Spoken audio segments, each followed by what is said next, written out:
मुल्क की क्या गुजारी है, मेरी नज़रों में देखो मुल्क का दिलकश नज़ारा है। मेरी हाथों की रेखाओं में नक्शा हिंद सारा है। लहू का आखिरी खतरे में हिंदुस्तान पुकारा है। मेरा दिल है, मेरी जान है, मेरी आँखों का तारा है। ये हिंदुस्तान, ये हिंदुस्तान, ये हिंदुस्तान हमारा है। हमारे मुल्क में हिंदू मुस्लिम साथ रहते हैं। यहाँ ईसाई के कंधों पे सिक्का हाथ रहता है। हमारे सरहदों पे नौजवान दिन रात रहते हैं। वो आपस की हिफाजत के लिए तैयार रहते हैं। मिटा देते हैं खुद को, हिंद हमको जान से प्यारा है। ये हिंदुस्तान, ये हिंदुस्तान, ये हिंदुस्तान हमारा है। ये हिंदुस्तान, ये हिंदुस्तान, ये हिंदुस्तान हमारा है। तिरंगे की बुलंदी को झुका सकता नहीं कोई। अमन अल्लाह में दुश्मन मिटा सकता नहीं कोई। जहाँ पे पाँव रख दे हमें हटा सकता नहीं कोई। हमारे आगे अपना सर उठा सकता नहीं कोई। हजारों दुश्मनों का दुश्मनी सरतार है। ये हिंदुस्तान, ये हिंदुस्तान, ये हिंदुस्तान हमारा है। ये हिंदुस्तान, ये हिंदुस्तान, ये हिंदुस्तान हमारा है।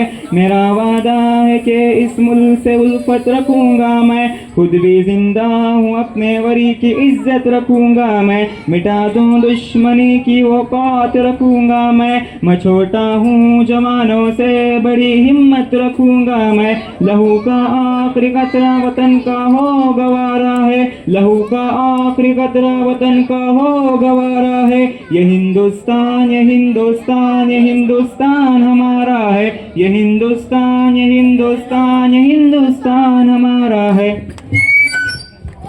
तो गुस्ल करके जाते हैं। वतन की मिट्टी को हम नापाक नहीं करते। और इसी के साथ मैं अजहर पाशा, सेक्रेटरी SDPI तिमसंदर, उनको दावत देता हूं, उनके चंद तासीरात पेश करें।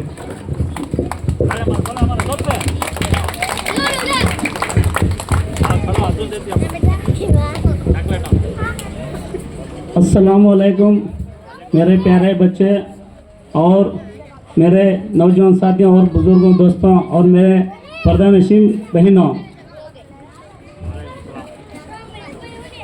आज 15 अगस्त है। हमारा देश आज़ाद होकर 70 पर 8 साल हुआ। 15 अगस्त क्यों मनाए जाते हैं? क्योंकि इस देश के वास्ते सबसे ज़्यादा मुसलमान शहीद होकर हैं, शहीद होकर हैं।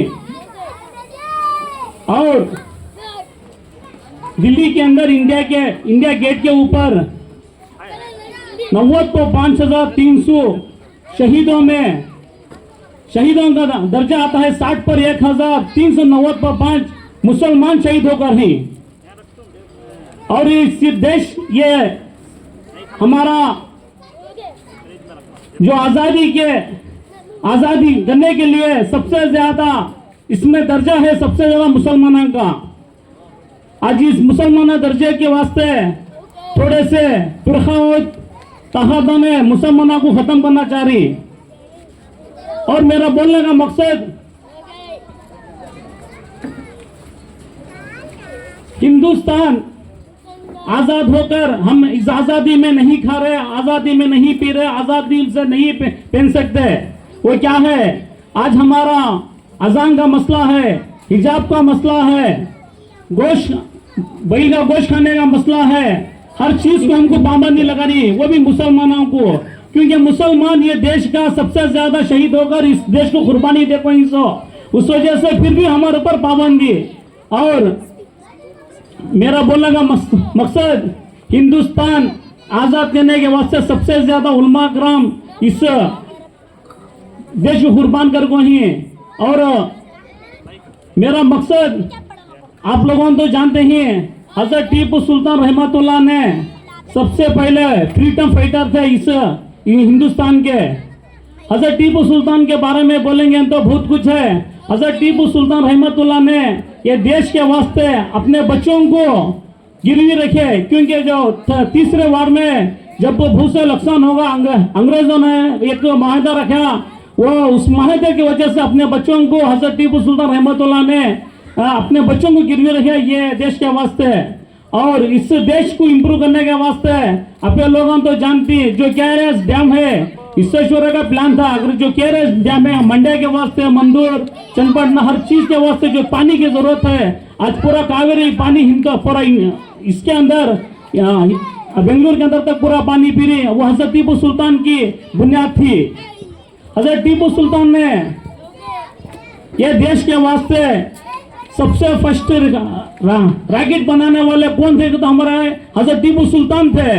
और ये देश को इम्प्रूव करने के वास्ते जो नाफा आज हमें लोग जो रैयत पिका रहे हैं, हमें खोल रहे हैं, वो नाफा भी कौन लगेगा? तो हजरत टीपू सुल्तान रहमतुल्लाह ने ये देश के वास्ते ले लगा इसो। और मेरा बोलने का मकसद अभी अभी हमारे जो वक्फ बोर्ड की प्रॉपर्टीज के ऊपर हमला करने जो एक बिल लाया गया है। वक्फ बोर्ड की प्रॉपर्टी क्या होता है तुमने मालूम होना ना? वक्फ बोर्ड की प्रॉपर्टी जब देश आजाद हुआ, जब जिन्ना पाकिस्तान को गए, जब मुसलमानों की प्रॉपर्टी इंडिया के अंदर थी, जब वो टेम्पो क्या करे वक्फ बोर्ड बनाकर करको एक मुसलमानों को एक प्रॉपर्टी दिया सो, वैसी प्रॉपर्टी 9,40,000 एकड़ आज वो प्रॉपर्टी के ऊपर मुसलमानों की पूरी प्रॉपर्टी है, उसके ऊपर दुश्मनों ने कब्जा करने की कोशिश कर रहे हैं। इंशाल्लाह वो प्रॉपर्टी के ऊपर कब्जा नहीं हो जाए, इंशाल्लाह SDP उसके ऊपर भरपूर काम कर रही है, इंशाल्लाह नहीं होने देंगे। और मेरा बोलने का मकसद SDP है, अपने लोगों तो जानते हैं SDP क्या काम कर रहे हो। तो जिस जगह भी जुल्म होता है वो जगह फर्स्ट कदम रखिए। जैसा कि अब केरला के अंदर अभी अभी रिसेंट में एक सैलाब आया, पूरा गाँव का गाँव बहेगा उसमें। केरला के अंदर फर्स्ट गई सोच वननाड का गाँव, उसमें फर्स्ट गई सोच SDP के लोग जो मेरे भाइयों को अल्लाह ताला उनको ताकत दो, हर रकम से इसमें उनको मदद फरमान दे अल्लाह ताला। और SDP तुम्हें लोग समझना, जब भी हमें अब तक भाड़े के घर में थे, हमें कांग्रेस को भी वोट दिए, दड़ा को भी वोट दिए, BSP को भी दिए। आज मकसद हमारा घर होगा SDP। तुम्हें लोग समझना कि SDP आप लोगों समझ को इससे एक SDP पॉलिटिक फ्रीडम पॉलिटिक को आप लोग आगे लेना चाहना, क्योंकि दुश्मन आज हम ना तलवार से भी इससे नहीं मर रहा, सो पॉलिटिक्स से हम ना खत्म कर रहा, सो BJP के लोग सभी। जब भी हमारा एक अभी एक रिसेंट एक साल चल रहा हमारा रिजर्वेशन कैंसिल करके, जब डूडे के अंदर हमारे मुसलमान के बच्चे पढ़ने जब डूडेंगे तो क्या बोल रहे, नहीं तुम्हारा रिजर्वेशन कैंसिल कर देनी, तुम्हारा डूडे नहीं देती। अब हमारे बच्चों को पढ़ा कर हमें फायदा नहीं है। अब वैसा एक रिजर्वेशन भी कैंसिल कर देना तो क्या फायदा? वैसे चीज़ों से भी लेकर ना तो हमें इंशाल्लाह हमारी एक पार्टी को तुम्हें अपने लोगों को ताकत देना। और मेरा बोलने का मकसद हजरत टीपू सुल्तान रहमतुल्लाह ने एक बात बोलकर खत्म की है, गीदड़ की 100 साल जिंदगी से शेर की एक दिन की जिंदगी बेहतर है। उस बात को हमें मद्देनजर रखते हुए वो काम करना को जाना। मुद्दे लाख बुरा चाहो क्या होता है, वही होता है जो मंजूर खुदा होता है। सारे जहां से अच्छा हिंदुस्तान हमारा, हम मुल्क बोले ही उसके वो हिंदुस्तान हमारा। जय हिंद, जय कर्नाटका, जय भीम।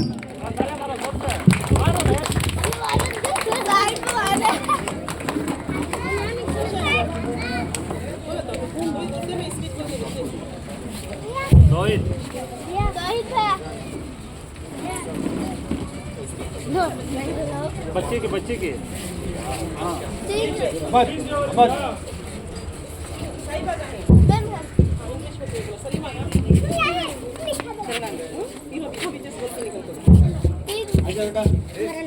और हमारे इस प्रोग्राम में आए हुए अबू सुफियान हजरत, उनका भी मैं तहे दिल से इस्तकबाल करता हूँ। और हमारे और एक इमाम साहब रमज़ान साहब, उनका भी मैं तहे दिल से इस्तकबाल करता हूँ।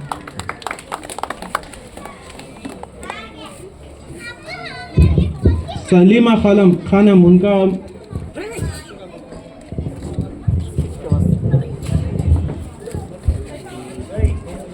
ಎಲ್ಲರಿಗೂ ನಮಸ್ಕಾರಗಳು. ನನ್ನ ಹೆಸರು ಸಲೀಮಾ ಖಾನಂ.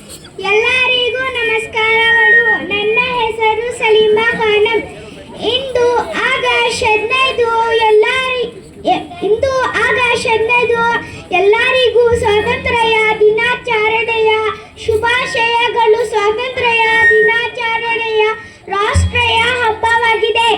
ಆಗಸ್ಟ್ 15 1947 ಭಾರತದ ಬ್ರಿಟಿಷ್ ವಿರುದ್ಧ ಸ್ವಾತಂತ್ರ್ಯವಾಯಿತು. ಇಂದು ಭಾರತದ ಎಲ್ಲೆಡೆ ರಾಷ್ಟ್ರಧ್ವಜ ಹಾರಿಸಿ ರಾಷ್ಟ್ರಗೀತೆಯನ್ನು ಹಾಡುತ್ತಾರೆ. ಸ್ವಾತಂತ್ರ್ಯಕ್ಕೆ ಹೋರಾಟಗಾರರ ತ್ಯಾಗವನ್ನು ನೆನಪಿಸುವ ಎಂದು ನನ್ನ ಈ ಪುಟ್ಟ ಭಾಷಣ ಮುಗಿಸುತ್ತೇನೆ. ಜೈ ಹಿಂದ್, ಜೈ ಭಾರತ ಮಾತೆ.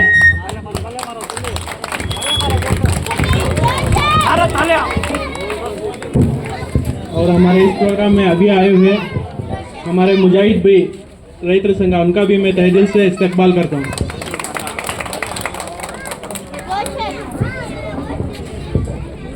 बच्चे का वो बच्चा का अभी 2 जने का है। हाँ आओ बेटा। अस्सलामु अलैकुम वरहमतुल्लाहि वबरकातुह। इज़्ज़त माब सदरे जलसा मुअज़्ज़िज़ मेहमान और मेहमान, खुसूसी मेहतरम सदरे मुदर्रिसा साहिबा, मेरे प्यारे असतिज़ा इकराम और अजीज़ साथियों, आप तमाम को 78वां जश्न आज़ादी मुबारक हो। मैं एक शेर अर्ज करना चाहती हूँ। अपने लाशों से हम वो कहानी लिखें, अपने लाशों से हम वो कहानी लिखें, वो लड़ाई क्या जिसे अंग्रेज याद न रखे, वो लड़ाई क्या जिसे अंग्रेज याद न रखे। साथियों, हमारा मुल्क 15 अगस्त 1947 सन 80 को अंग्रेजों के हाथों से आज़ाद हुआ।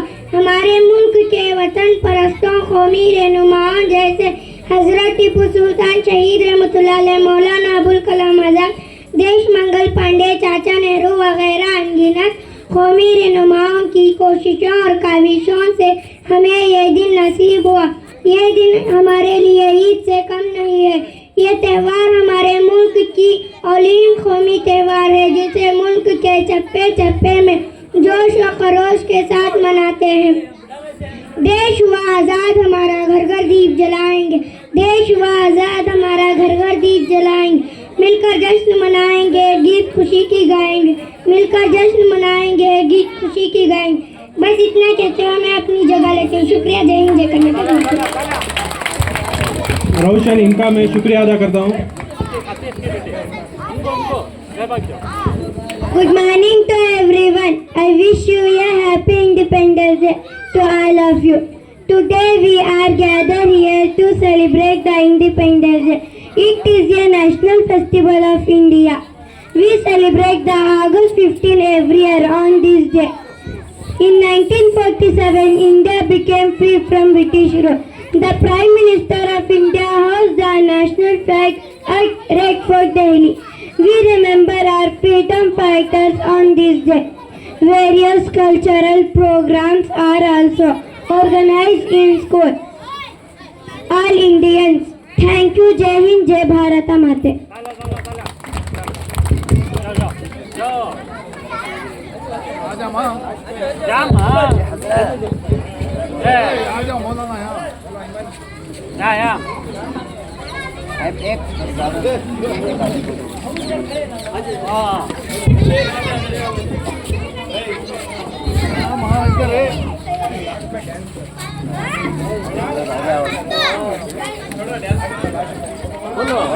अस्सलामु अलैकुम वरहमतुल्लाहि वबरकातुह। जले भारत पे देने को तैयार है, जले भारत पे देने को तैयार है। हम वफादारी है, वफादारी है। गोली सीने पे खाई डरे हम नहीं, गोली सीने पे खाई डरे हम नहीं। वक्त पड़ने पे पीछे हटे हम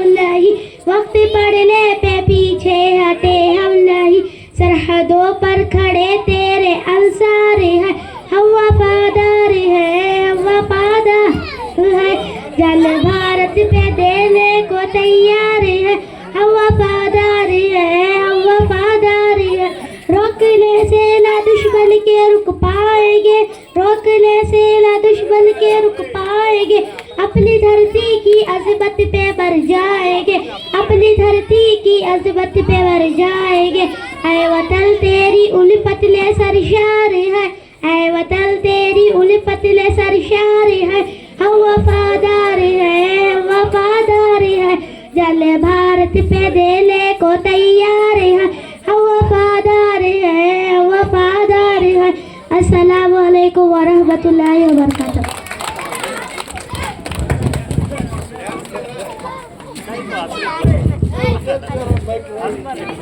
तारीख कोई बताते नहीं। 1947 आज़ादी की जंग में 1 लाख से ज़्यादा मुसलमान शहीद हुए। अगर 1877 से गिनवाएं तो 30,000 से ज़्यादा उलमाए अहले सुन्नत को दरख्तों पर फांसी को चढ़ा दी है। और आज एक चंद दिन पहले विस्तारा न्यूज़ के एंकर विवेक एक उल्मा हमारे मंगलूर के एपी अबू बकर मुस्लियर को एक इज्जत नहीं तो बात करता है, लेकिन उसके बारे में कोई बात नहीं करते। एक उल्मा के बारे में जब भी कोई न्यूज़ वाला बोलता है तो उसको बात नहीं करते, लेकिन हमारी पार्टी उसको एक्शन लेकर उसको FIR करे। इसलिए अब मैं दावत देता हूँ हमारे अबूज़र के हजरत नवीदुल नुमानी को कि उनके चंद तासुरात पेश करें।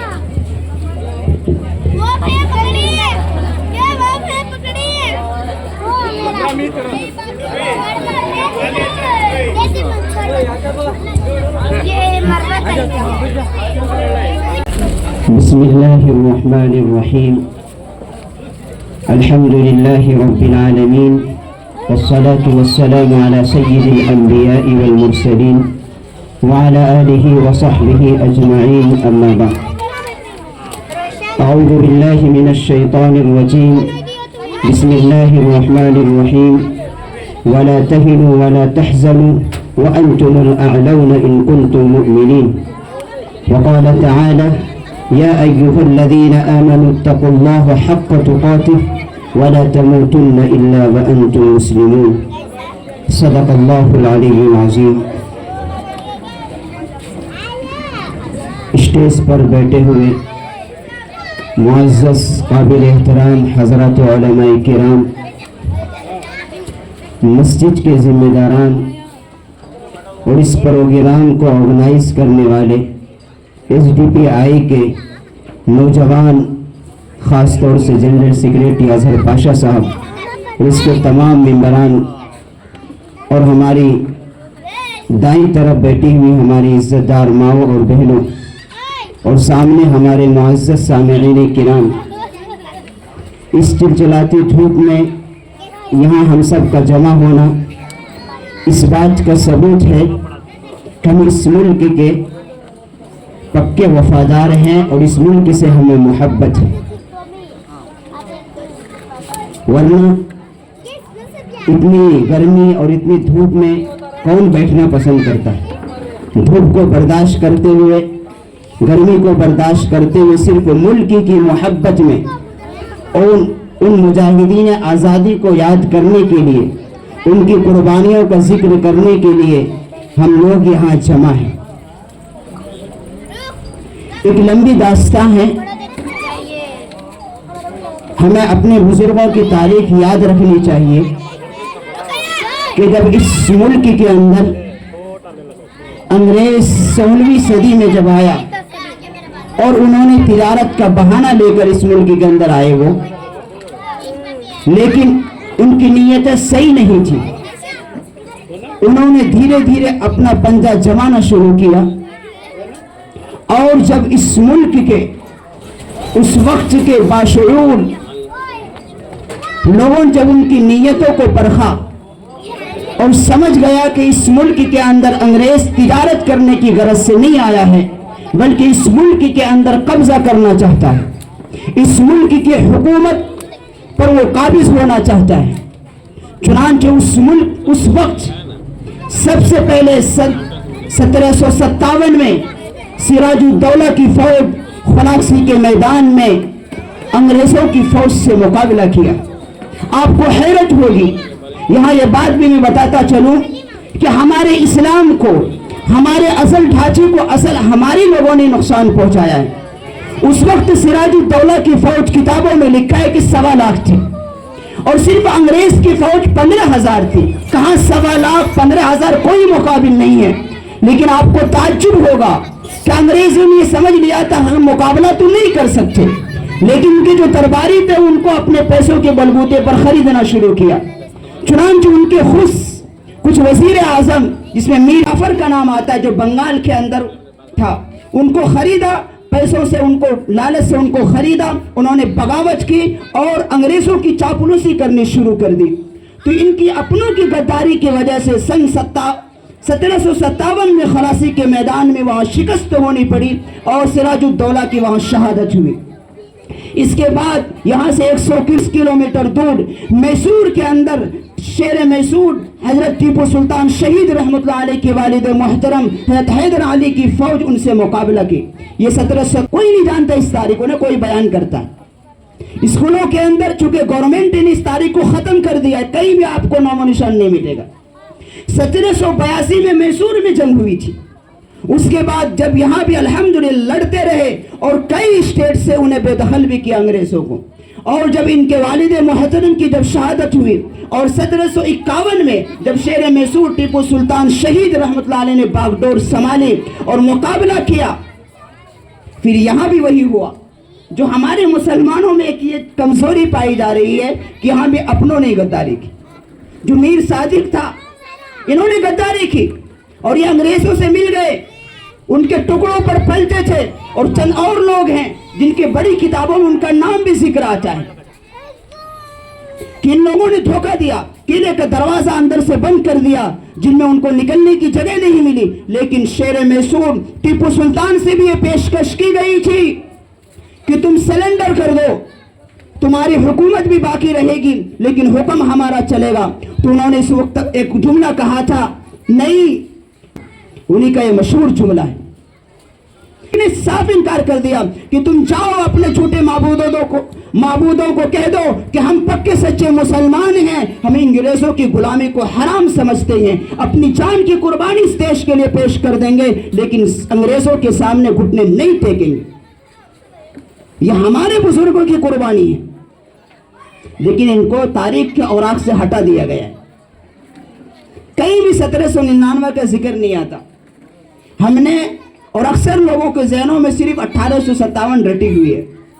1757 से लेकर 1857 तक तकरीबन 100 साल का यह अरसा है। ये सिर्फ तनहा उन अंग्रेजों से उस वक्त दुनिया की सुपर पावर ताकत थी, मुकाबला करने वाले मुसलमान और उलमाए किराम थे। 1799 जब शहादत हो गई तो इनके बाद जितने भी नवाब थे, ये जगहों पर जो जैसे स्टेट्स के अंदर कुछ जगहों पे इलाकों पर जो ये लोग थे वजीर आजम बने हुए, इनको कुचलने में उन्हें देर नहीं लगी। सिर्फ 3 साल के अंदर इनके गर्दनों को दबाते हुए ये दिल्ली में पहुंचे अंग्रेज। और वहां जाकर ये मैंने सुबह भी ये जुमला नकल किया था कि वहां ये ऐलान किया कि आज से ये मखलूक खल्के खुदा की, मुल्क बादशाह सलामत का, और आज से इस मुल्क के अंदर हुक्म ईस्ट इंडिया कंपनी का चलेगा। आपको इस पर शक नहीं होने चाहिए। मैं वो तारीख बयान कर रहा हूं जो इस मुल्क के इस वक्त के सबसे बड़े आलिम दीन हैत मौलाना सज्जाद नुअमानी साहब दामद बरकातुहुमुल आलिया ने बयान किया है। और बड़ी किताबों में अब तक हिंदुस्तान का माजी पढ़िए आपको मिलेगा। इस सदर जमीयत उलमा हिंद के सबसे बड़े सदर हैत मौलाना सैयद अरशद मदनी दामद बरकातुहुमुल आलिया ने इस तारीख को बयान किया है। मुसलमान जानता नहीं। जब इनके गर्दनों को दबाते हुए जब ये पहुंचे वहां और ऐलान किया तो वहां कोई और नहीं, किसी की हिम्मत नहीं थी। सिर्फ एक बोरिया नशी आदमी शाह अब्दुल अजीज मुहद्दिस देलवी रहमतुल्लाह अलैह ने यह ऐलान किया कि आज से ये मुल्क हमारा गुलाम बन चुका है, दारुल हर्ब बन चुका है। अब हर मुसलमान पर अंग्रेज के खिलाफ जिहाद करना फर्ज है। चुनांचे अल्हम्दुलिल्लाह उनको इसके लिए तकलीफें दी गई, उनको जहर दिया गया, शहर दिल्ली से शहर बदर कर दिया गया, उनके मदरसे को, उनकी जायदाद को जब्त कर ली गई। और अभी खबर में आई है कि चंद सालों पहले जब उस जगह को खोदा गया तो उनका मदरसा निकला था, लेकिन फिर जो हमारे मुल्क की बुरी नजर लगी, बुरी सियासत की नजर लगी, फिर उसे जमीन दोस्त कर दिया गया। अभी ज्यादा नहीं 5 साल का वाकया है। चुनांचे इनकी शहादत शाह अब्दुल अजीज मुहद्दिस देहलवी रहमतुल्लाह अलैह की शहादत 1824 में हो जाती है, लेकिन इन्होंने अपने 2 शागिर्द सैयद इस्माइल शहीद रहमतुल्लाह अलैह और सैयद अहमद बरेलवी शहीद रहमतुल्लाह अलैह को तैयार किया और ये मुल्क के जिस कोने पर जा सकते थे गए और मुसलमानों के हाथ पर बैत की मुल्क से जिहाद के लिए। और सबसे पहली जंग बालाकोट के मैदान में जो आज तकसीम के बाद पाकिस्तान में चला गया है, वह रूबरू जंग हुई और वहीं आज भी शाह इस्माइल शहीद रहमतुल्लाह अलैह की कब्र मौजूद है। वहां भी जब कामयाबी नहीं मिली तो रुके नहीं, कटते रहे, मारते रहे, मरते रहे। फिर वही वो गदर आया 1857 का, जिसमें यह बात बिल्कुल हम तस्लीम करते हैं कि 1857 में कुछ हमारे बिरादर वतन थे, यानी हिंदू बिरादरी भी थे उस जंग में, लेकिन 1857 से पहले की तारीख कहां है?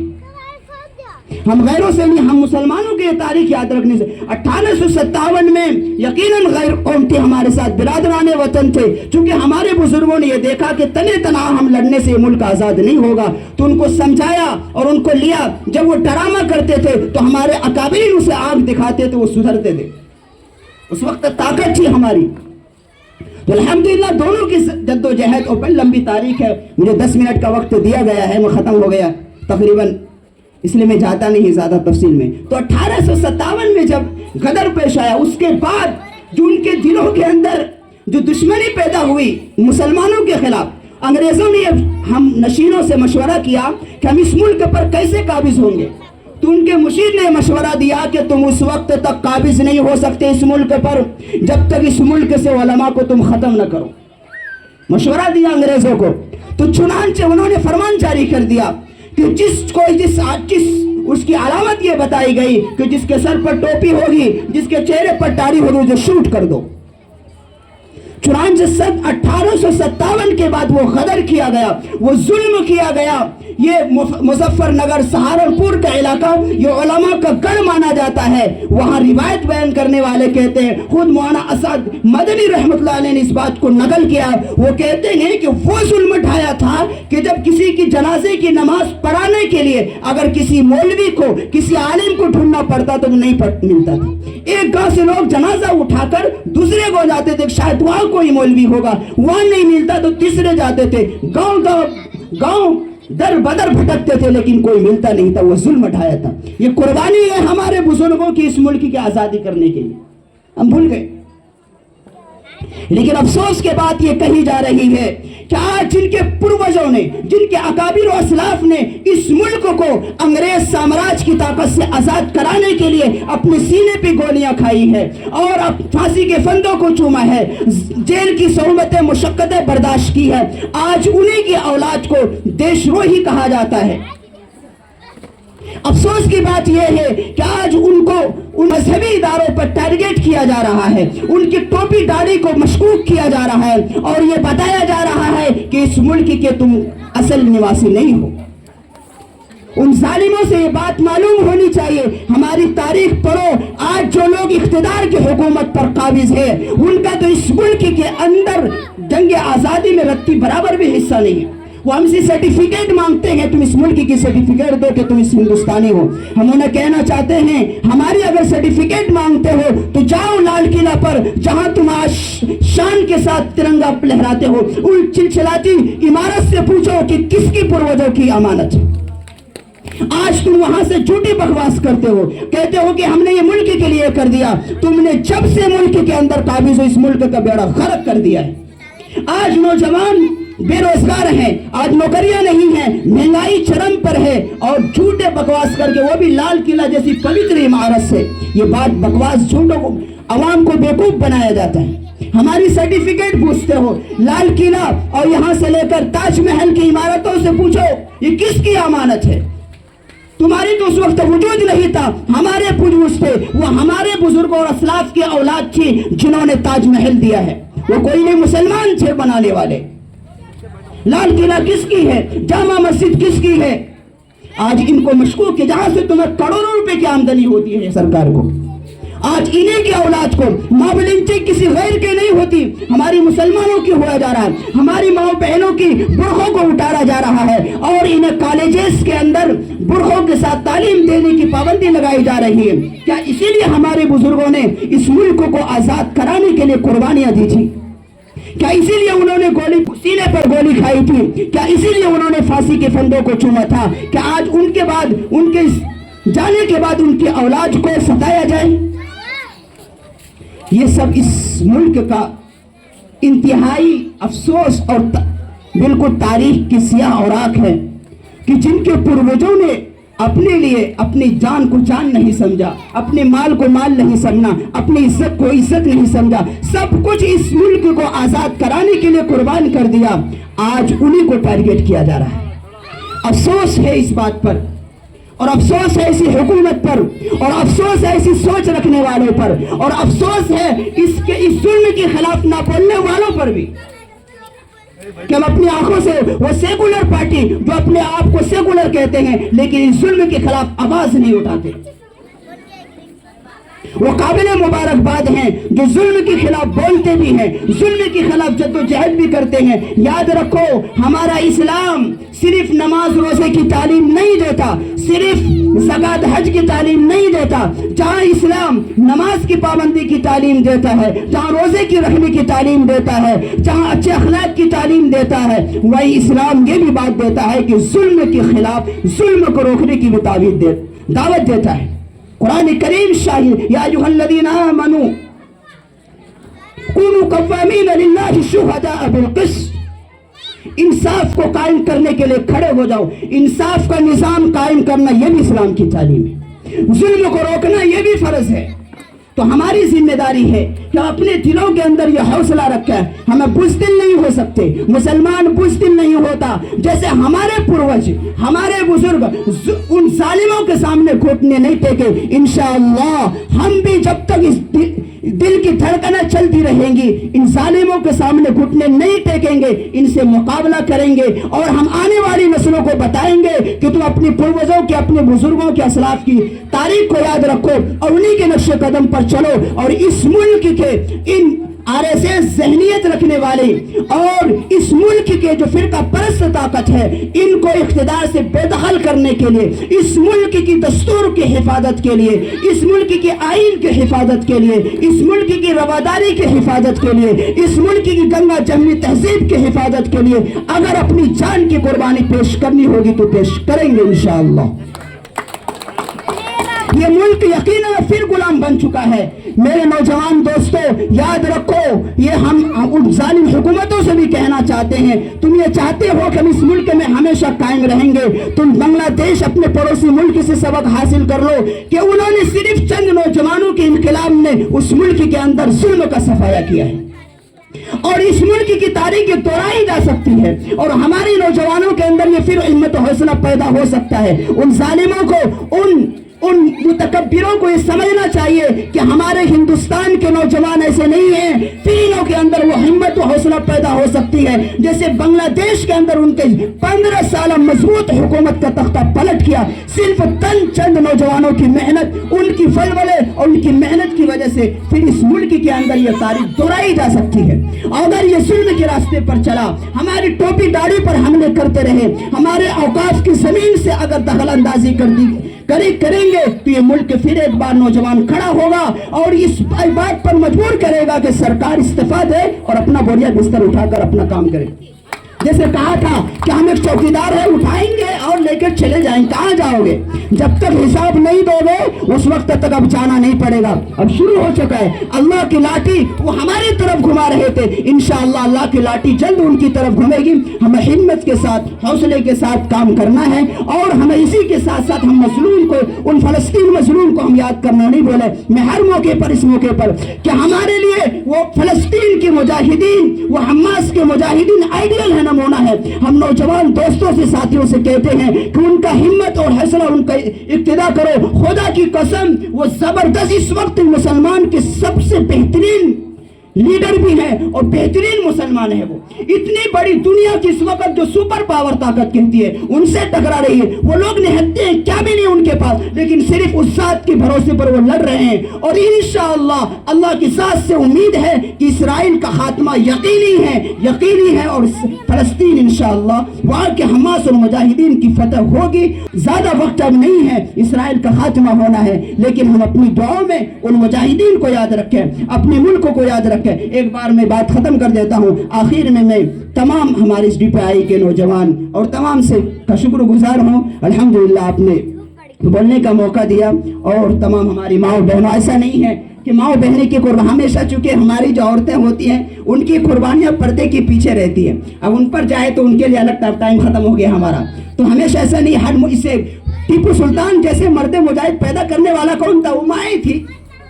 शाह अब्दुल अजीज मुहद्दिस देलवी जैसा मर्द मुजाहिद पैदा करने वाला कौन? तो माए थी, उनकी माँ उन्हें तरबियत की थी। मौलाना महमूद हसन देवबंदी जैसा आलिम पैदा करने वाला कौन? तो माए थी। तो ऐसा नहीं है कि औरतों की कुर्बानियां हैं, लेकिन चूंकि औरतों की कुर्बानियां जहां पर्दे के पीछे है, पर्दे के पीछे से वो बड़ा काम अंजाम देती है जो मर्द नहीं दे सकते। तो हम तमाम का शुक्रिया अदा करते हैं। इसी बात पर अपनी तकरीर को ख़त्म करता हुआ तो अल्हम्दुलिल्लाह।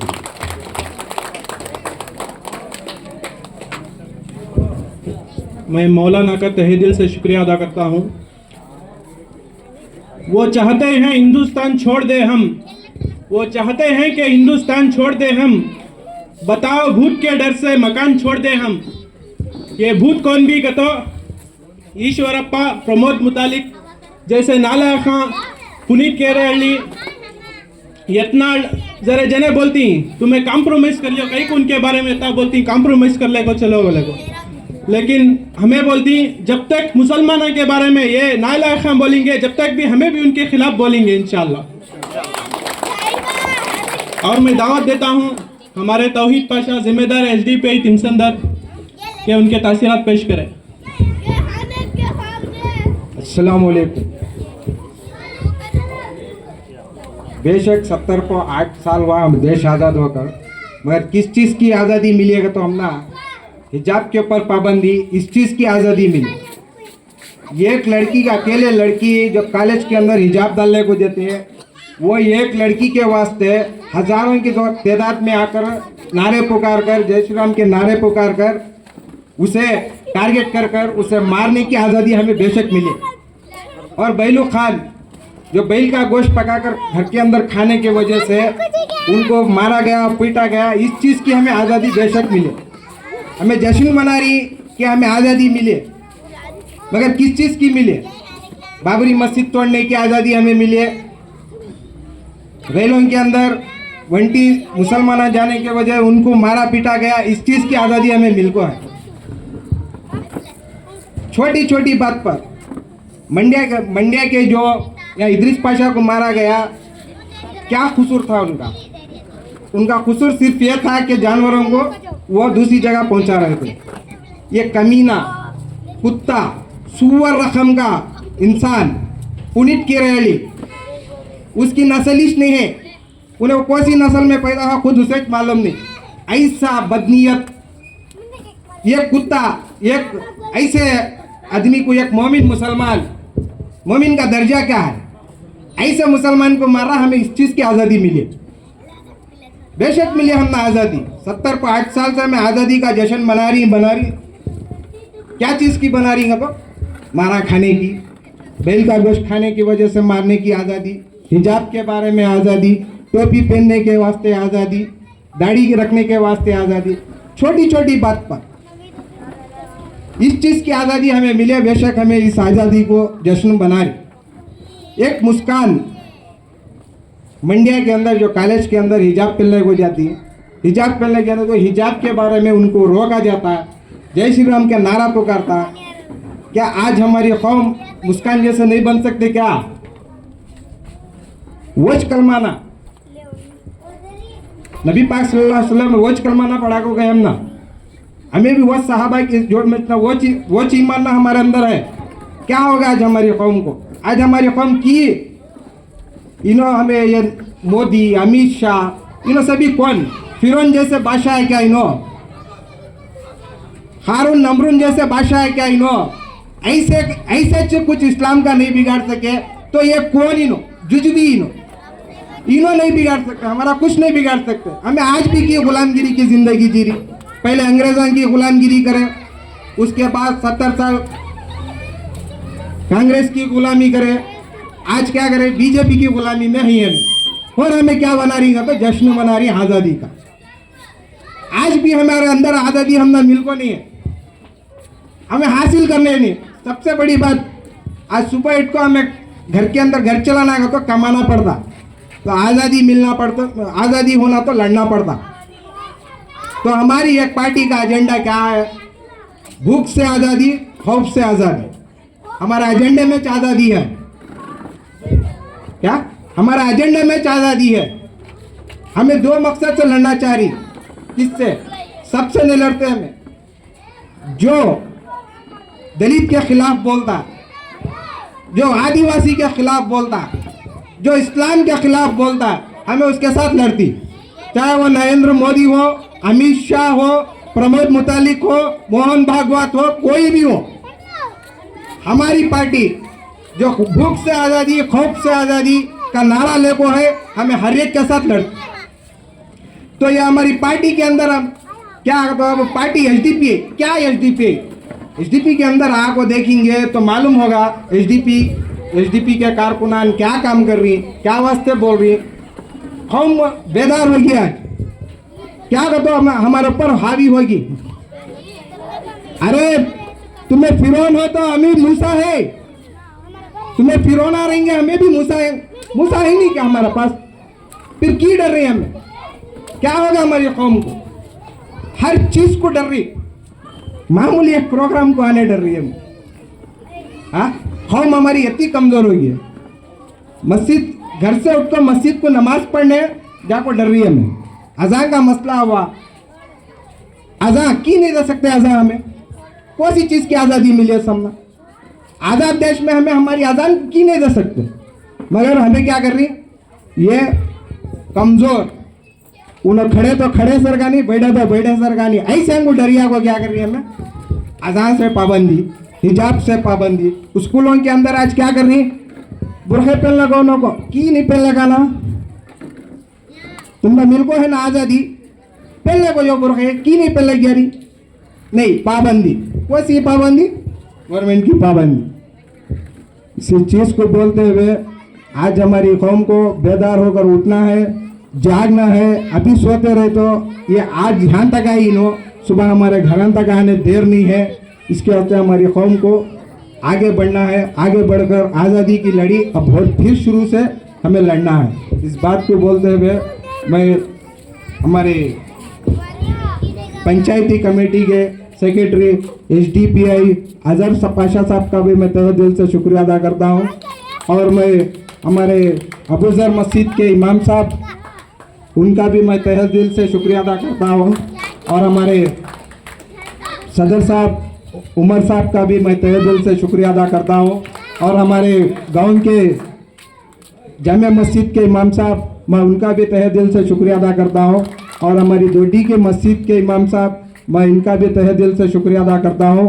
और मैं हमारा अफजल भैया जिम्मेदार एसडीपीआई के, पहले तिमसंदर के अंदर जो एसडीपीआई के जो कैंडिडेट थे, उसके पहले कैंडिडेट कौन थे? अफजल भैया। अफजल भैया का भी मैं तहे दिल से शुक्रिया अदा करता हूँ, और हमारे एसडीपीआई पंचायती कमेटी के जिम्मेदार शबीर भाई का भी मैं तहे दिल से शुक्रिया अदा करता हूँ, और मेरे आए हुए मेरे माँ बहना, मैं उनका भी तहे दिल से शुक्रिया अदा करता हुए, और आए हुए मेरे भाइयाँ साथियाँ, उनका भी मैं तहे दिल से शुक्रिया अदा करता हूँ। और हमारे स्कूल के बच्चे, आज देखो ये बच्चे का टैलेंट, ये टैलेंट हमें अगरचे हमें जानेंगे, ये करेंगे तो हमें आज आज़ादी की लड़ी में फिर से होना तो आज़ादी लेंगे हम इंशाल्लाह। ये बात बोलते हुए मैं अपने बात को ख़त्म करता हूँ। जय भीम, जय मीम, जय एसडीपीआई।